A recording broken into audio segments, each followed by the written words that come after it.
course Geotechnical Engineering 2. So in this lecture number 6 we will be discussing on the shear strength tests. Okay, for the determination of shear strength of particular soil we will find out the different tests that are conducted. Apart from that we will understand what are the different drainage conditions that are there, so that we have to simulate the field conditions in our laboratory conditions. So apart from that, finally we will try to understand the stress strain behavior of this particular type of soil depending upon the test performed. Okay,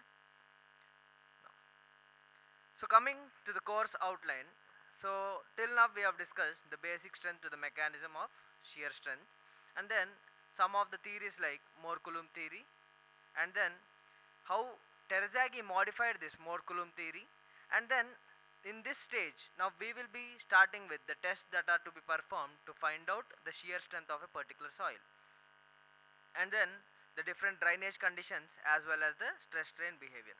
So these two aspects will be covered by us in this today's lecture. Okay, so in the previous session we have discussed the Mohr-Coulomb theory. So what do we mean by Mohr-Coulomb theory? If you consider a tau sigma space, okay, in Mohr-Coulomb theory, in the tau sigma space, Mohr assumed that, or Mohr stated that the shear stress is a function of the normal stress. So that is why tau f is equals to f of sigma. So if you consider the curve of this particular equation, so it will be somewhat a curved line in this manner. Okay, but what did Coulomb assume? He stated that this curve given by Mohr, tau equal to f of sigma, is not a curved path, it is a straight line. So that is why he has stated that S or tau f, okay, S or tau f is equals to C plus sigma tan phi, where C is some intercept. If you imagine this is equation of a straight line, so that is why C is some intercept. Okay, C is some intercept. Here phi is the angle of that particular line. Okay, angle of that particular line. Now furthermore, Terzaghi has stated that these two C and phi parameters as well as the normal stress are not the dependent parameters here. So these are modified as the revised Mohr-Coulomb equation, and it is given by S is equals to C dash plus sigma tan phi dash. Okay, where C dash is the effective cohesion intercept and phi dash is the effective angle of internal friction and sigma dash is the effective stress. Okay, we have discussed this in our previous sessions. Now coming to today's session, so we will be initially discussing the introduction to various tests that are used to determine the shear strength of the soil. Okay, there may be n number of tests which are conducted both in the field as well as in the laboratory. So we will be discussing one by one later. So the state of stress of soil in field conditions, that means we will try to understand what is the soil sample, because whenever we are performing certain tests we need to collect some soil sample and we need to understand the field conditions first. Okay, if I take a particular soil sample at a 6-meter depth, so what will happen? That soil is initially stressed by the surrounding soil. So these aspects will be covered in that particular aspect. And furthermore, how we use this soil sample and how do we simulate these field conditions in our laboratory for testing, that will also be discussed. Later we will understand what do we mean by the various drainage conditions that are there. Okay, now finally in today's lecture, apart from all the different tests that are there, we will try to discuss one test, that is direct shear test. So we will understand the apparatus that are used and the test procedure, and then how these drainage conditions are implemented into this particular type of test, and finally for the particular results obtained we will try to understand the stress strain behavior of the soil. Clear? Now coming to the shear strength test. Okay, the shear strength tests are generally performed to determine the C phi, okay, cohesion intercept or angle of internal friction, or C dash or phi dash. We will try to determine these parameters. So how do we do it in general? So these can be performed either in a laboratory or in a field. So if you consider the laboratory case, that means this is nothing but we test the specimen which is collected from the soil. Okay, that means we are actually disturbing the surrounding soil and we are taking the sample. So that is why this is known as disturbed samples. Okay, but we have to find out the results of the soil, okay, results of the soil for undisturbed samples. Clear? So we need to simulate these conditions in the laboratory. So that is what we have to do. Now let us look at the different laboratory tests. So if you look at here, these are some of the different laboratory tests. So the first one is the direct shear test. This is one particular type of test which is performed in the laboratory. And then we have triaxial tests. And then we have torsional ring shear test. And then we have UCS test, that is unconfined compression strength test. Okay. And lastly we have Vane shear test. Okay. So these are the 5 different types of laboratory tests that are there. Okay. But in our particular syllabus we will be discussing the direct shear test, the triaxial test, and unconfined compression strength test, and finally the Vane shear test. These 4 will be discussed as per our particular syllabus. Now furthermore, if you look at the field tests, okay, so there is different types of field tests that are performed in the field itself, that is Vane shear test, that is pocket penetrometer test, falling cone, pressure meter, static cone penetrometer, and then standard penetration test. So these are some of the different field tests that are performed. So we will be discussing in later on in our later units or modules, we will be discussing some of these. Okay, but in this particular lecture we will try to discuss the direct shear test. So if one more thing, so if you look at here, the Vane shear test is a laboratory test as well as a field test. That means this particular type of test can be performed both in the laboratory as well as in the field conditions. Okay, there is a slight difference in the experimental setup, but the procedure will be similar for the calculation of shear strength. So that is what we have to make a note. Clear? These two are this test can be performed both in the field as well as in the laboratory. Clear? Now, so coming to the field conditions. So if you look at this particular, imagine this is a soil and I have to collect this rectangular soil sample at a depth of Z. Okay, so what I have to do, I have to consider the effect of the surrounding soil.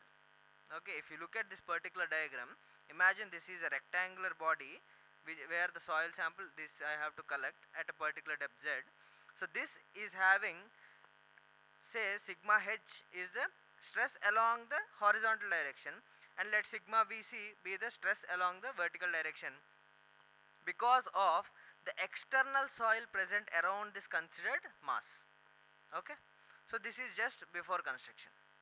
Imagine this is the soil just before construction.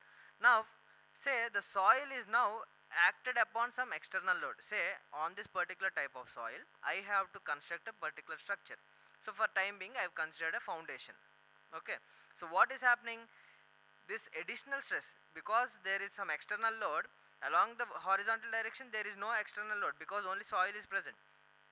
But if you look at here, there is some external load, that is why there is some external stress here, that is sigma delta sigma.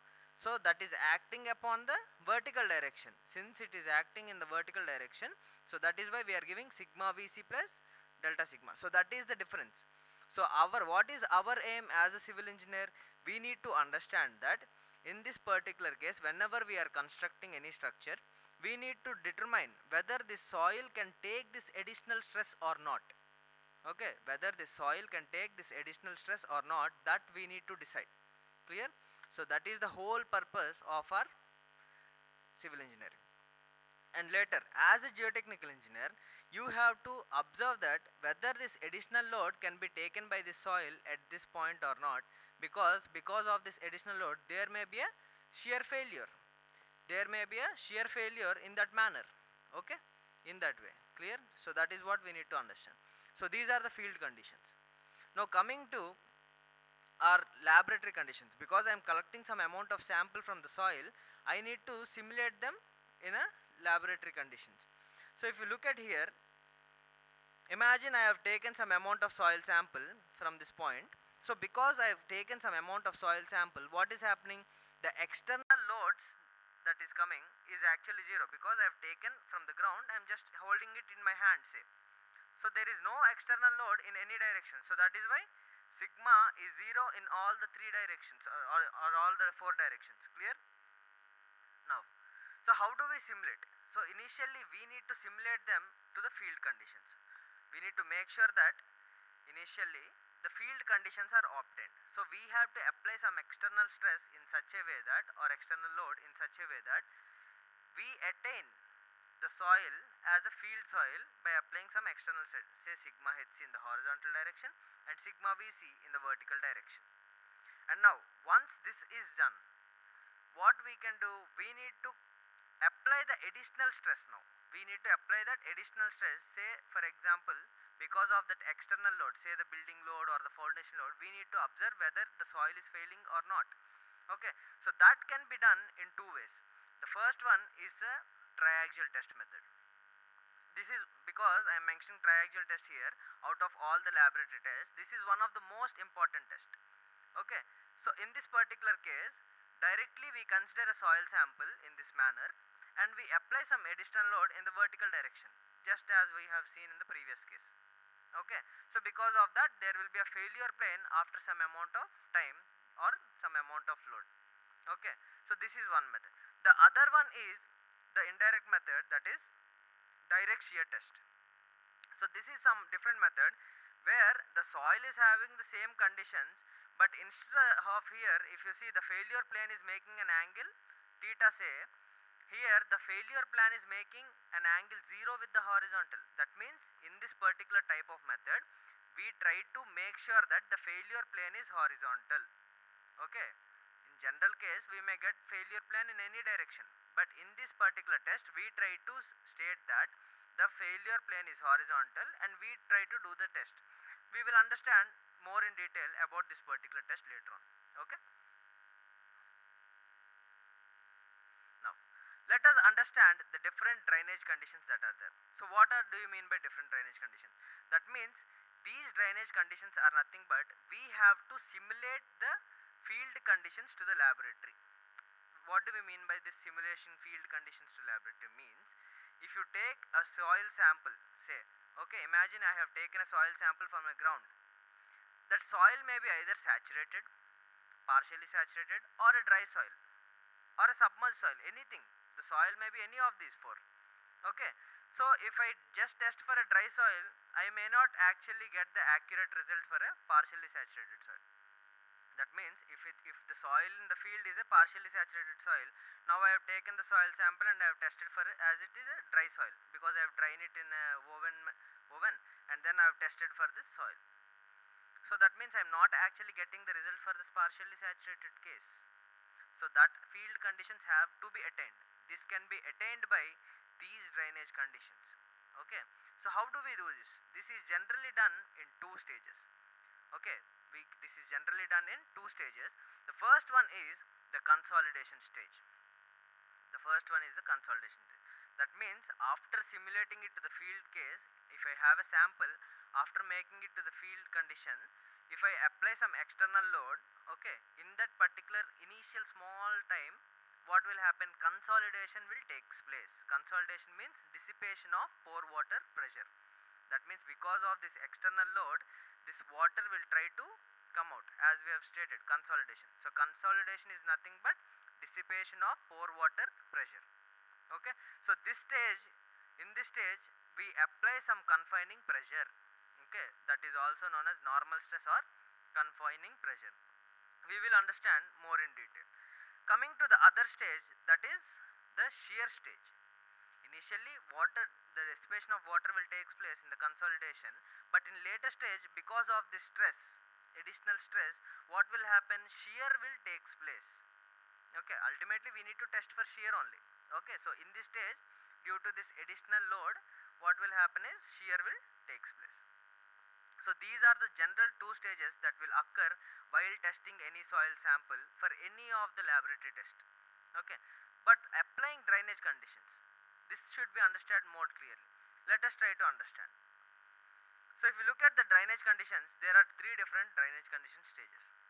So the first one is the unconsolidated undrained condition. As the name indicated, it is unconsolidated, undrained. So it is UU test. Okay. The other one is consolidated undrained condition. So it is consolidated C and undrained U, CU test. or CU condition. The last one is consolidated drained condition. Consolidated C and drained D, consolidated drained condition. So what do we mean by this? Let us now try to understand more clearly. Okay. So unconsolidated undrained. That means, see, if you imagine here, there are two stages. If you imagine here, let us understand this unconsolidated undrained condition. So there are two stages. Unconsolidated, that means in the initial stage we are not permitting consolidation. Okay, that means sigma 3 is 0. We are not applying any confining stress only. Okay, let us say this is a soil sample. Okay, imagine I have to apply some initial stress here, that is sigma 3. I have to apply some sigma 3 initially. Okay, initially let us say I have to apply some sigma 3 here. So what is happening in the initial stage? Unconsolidated means sigma 3 is 0. We are not applying sigma 3. And undrained conditions, that means in these two stages, in shear stage and drainage, in shear stage and consolidation stage, drainage is not permitted. That means we are not allowing water to escape out. Clear? So that is why it is known as unconsolidated undrained condition. Consolidated drained condition. So what do we mean by consolidated drained condition?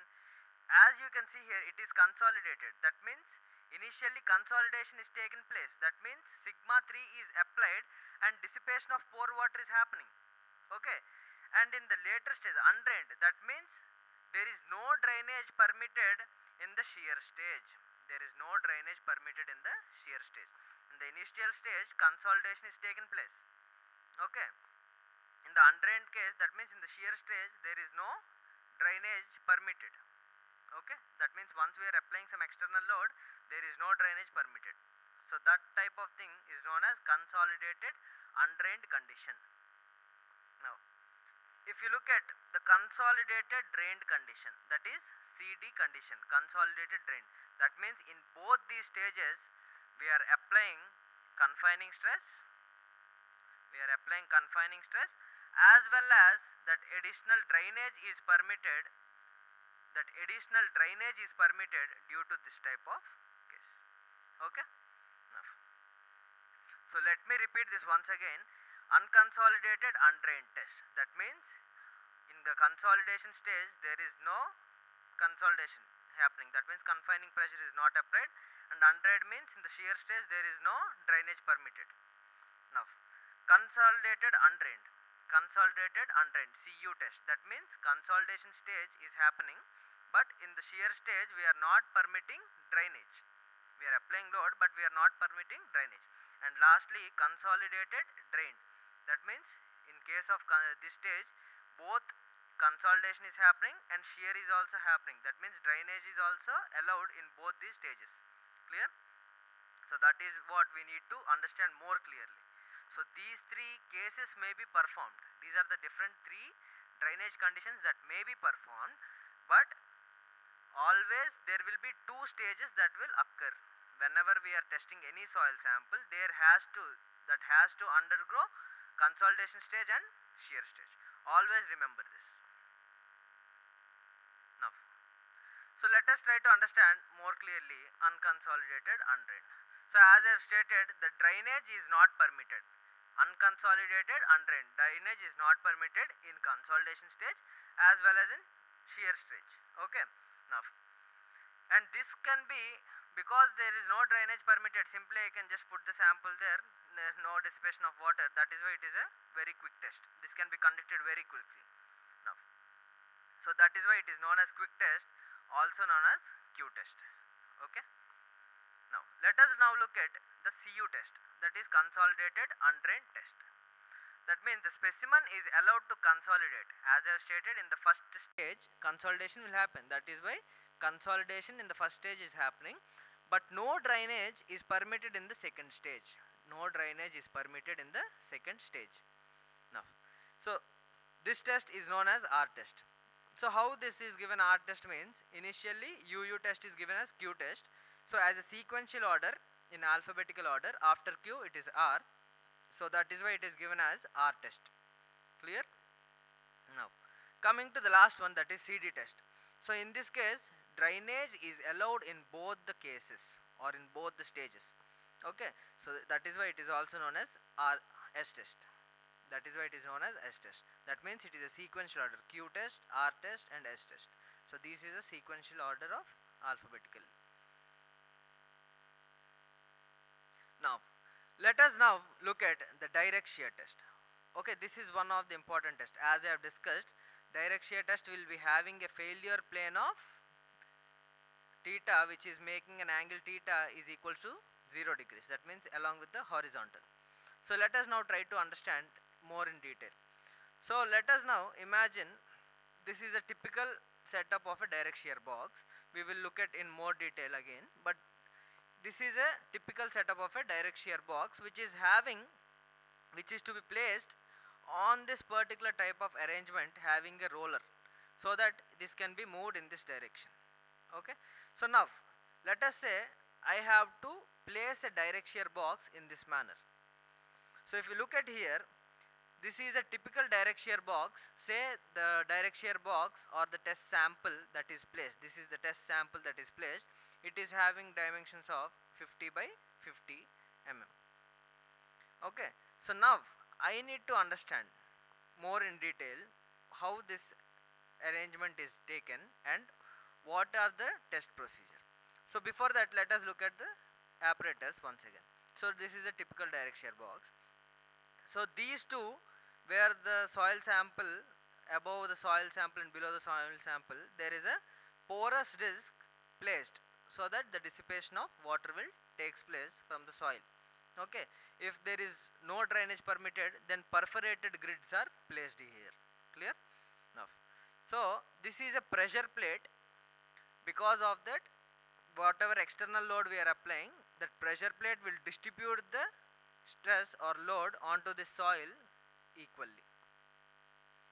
So this is a steel ball to distribute the load coming from the machine to this pressure plate and then further to the soil.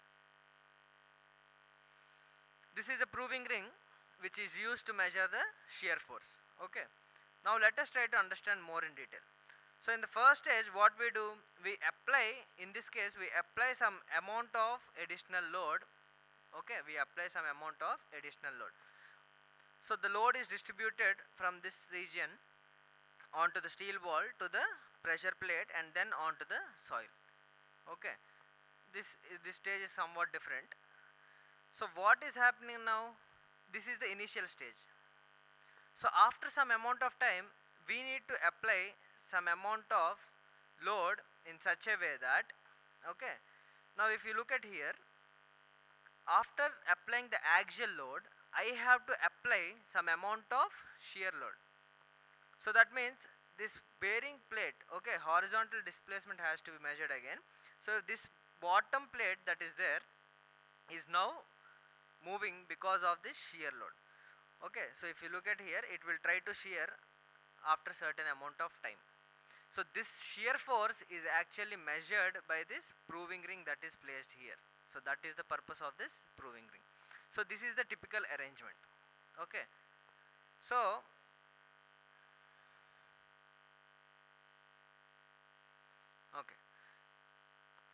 what is happening now? Initially we are taking the test sample. This is the soil sample.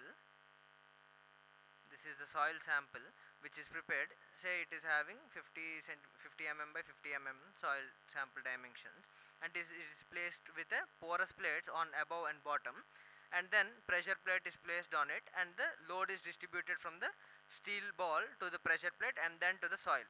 So initially axial load is applied. So let this be our sigma Vc, what we have observed. Okay, sigma Vc is applied. Now shear force is happening. Because of this, shear is happening along this particular directions. Okay, after certain amount of time in the shear stage, shear is happening. So that is measured on this particular proving ring. That is measured on this particular proving ring.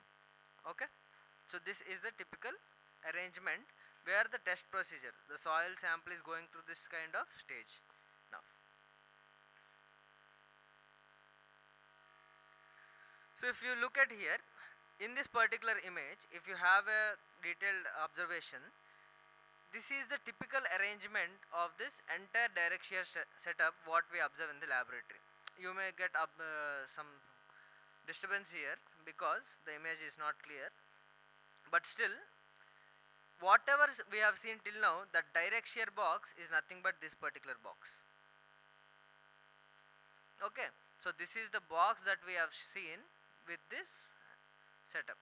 So in this we will try to place a particular soil sample of say the dimensions mentioned, and now we will be testing in this equipment. Okay, now so let us look at this in more detail. So this is the shear box that is placed, and this is the loading frame to apply vertical load, because after placing the sample initially we apply the vertical load. So this is the vertical loading frame here where we place the weights. So since it is attached to a rod setup, okay, so it will exert some vertical load. And then this is a dial gauge that is placed here to measure the vertical displacement, because it is coming down, so we need to measure the vertical displacement as well. And in the later stage there is a horizontal shear that is applied, so that has to be measured. So this is the proving ring and this is the horizontal displacement dial gauge, okay, to measure the horizontal displacement, and this is the proving ring to measure the shear force. So this is the arrangement. So here, as I have stated, any test can be performed in 3 different categories based on the drainage conditions. We will try to understand this particular different drainage conditions in case of our direct shear test. So coming to unconsolidated undrained, that means there is no drainage permitted. That means what is the purpose of porous plates now? No need of porous plates. That is why plain grids are used. Okay, since drainage is not permitted, in case of UU test, plain grids are used. And then because of that shearing will happen rapidly. Now if you consider CU test, that means in this case consolidated undrained. Okay, consolidation is permitted but it is undrained in the shear stage. So that is why perforated grids are used. These are having somewhat zigzag pattern. So the sample will be sheared within 5 to 10 minutes of time. Okay. Finally the CD test, that means consolidation drain test. That means drainage is permitted in both the cases. In this case we generally place the porous plates and we apply the axial load. Okay, so what will happen, it might happen after some amount of time, because drainage is also permitted. Okay, whatever the pore water is present, that will also try to come out now clearly. So that is why it is this is sheared slowly, and then the excess pore water pressure is dissipated. So here let us try to understand one more thing, that is the direct shear test is generally good for cohesionless soils. That means it is generally good for cohesionless soils. Okay, and that too as a consolidated drain test. Whenever direct shear test is performed for cohesionless soils, consolidated drain test is preferable. And furthermore it is convenient to perform, it is having a simple setup, it is convenient to perform, and these results are good for shear strength determination. Okay, simply C and phi can be determined clearly. Let us now understand, after the testing we have got some amount of results, say horizontal displacement, the vertical displacement, as well as the shear force, okay, and the axial load that is applied. So these are all the parameters that we have for the soil. So what we need to do now, we can try to understand based on the stress strain curve. That means for any particular material, if you say I have a concrete or a steel, if you can just draw a stress strain curve, we can understand the amount of or the behavior of the particular material. Okay, so similarly we will try to understand the behavior of this particular soil in case of shearing. So let us try to plot the shear stress along with shear displacement. Okay, so I have taken shear displacement on x axis and shear stress on y axis. So in general we know how the stress strain curve is. So if you just plot a graph, it would be somewhat similar, and this type of curve can be observed in case of dense sand or over consolidated clay. If the soil is dense, say dense sand or over consolidated clay, this type of arrangement can be clearly observed. So here one thing you need to understand, the maximum value of the shear stress is nothing but my shear stress on the failure plane. Okay, that means if I consider a soil sample on a particular failure plane, the maximum shear stress will be this peak value. Okay, this is the typical graph for a dense sand. So if you consider a loose sand now, okay, somewhat it is very loose, it will shear very rapidly. So in such case the graph may be observed to be somewhat in this manner, and the shearing will be at a peak value somewhat after certain amount of displacement. So this is the typical graph. So this is for a loose sand or a normally consolidated clay. So in general, if you look at here, the failure strain in case of this dense sand, the failure strain is generally 2 to 4%, but in case of loose sand it is 12 to 16%. Okay. Coming to the other type of graph, now we have understood for the shear displacement and shear strength. Now if you look at the volumetric change will increase with respect to shear strain in case of CD test. So let us now look at this. Imagine this particular x-axis is taken now as the shear displacement, and then the change in the height to the actual height of the sample is considered. That means delta h by h, because the area is constant. Say let us say delta v by v. So if you look at here, in case of dense sand, what will happen when I externally apply load, compression will take place, but after certain amount of time, what will happen, it will try to resist. So the graph will be somewhat in this manner. But if you take a loose sand, that means the soil is very loose, so what will happen, it will try to compress all along its way. So that is the difference between the volumetric change in case of dense sand and loose sand. Okay. Now let us try to understand the failure envelope. I have tested the soil sample, I have obtained sigma, I have obtained the shear stress. Okay. Now let us try to understand how we get the more envelope or more failure envelope. Okay, imagine I have tested for a particular sample number 1 at this site location. So what is happening, I got this type of curve. Okay, I got the peak value of the failure plane for that particular type of soil sample. So now this is for sample number 1. Say now correspondingly I got the peak value, and this is the for normal stress. I have applied some amount of normal stress, for that I got the peak value. Okay, I have applied sigma 1 and I have got some failure shear stress as tau f1. So let me now similarly find out for the another sample number 2. For initial sample I have got one result. Similarly I have taken some other sample of same soil at some other distance, and I have prepared some other sample. For that I have applied sigma 2 and the failure plane was tau f2. Similarly I have taken sample 3, it is sigma 3 and tau f3.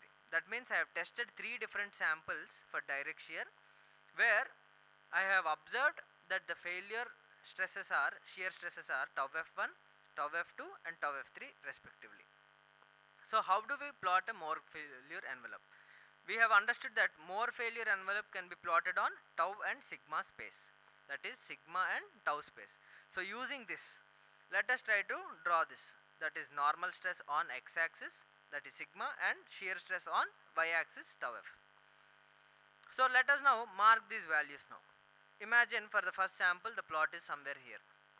For the second sample I got the plot at somewhere here. For the third sample I got the point at somewhere here. So if I join these 3 points, okay, it will intersect the origin.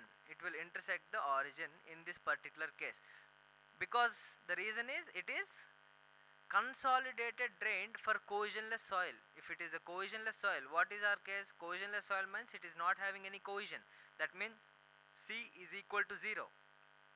C is equal to 0. That C is why if you look at this graph, it is actually joining this particular thing and it is intersecting the origin, where the intercept is 0. That means cohesion intercept is 0. As it is cohesionless soil, obviously C is 0. Clear now? Now we can tally in this manner. So this is a typical more failure or more Coulomb failure envelope. Clear? Now here I have mentioned some of the assignment questions just for our understanding as usually, and I have given one particular type of problem here, so that if you can try to solve, just understand this.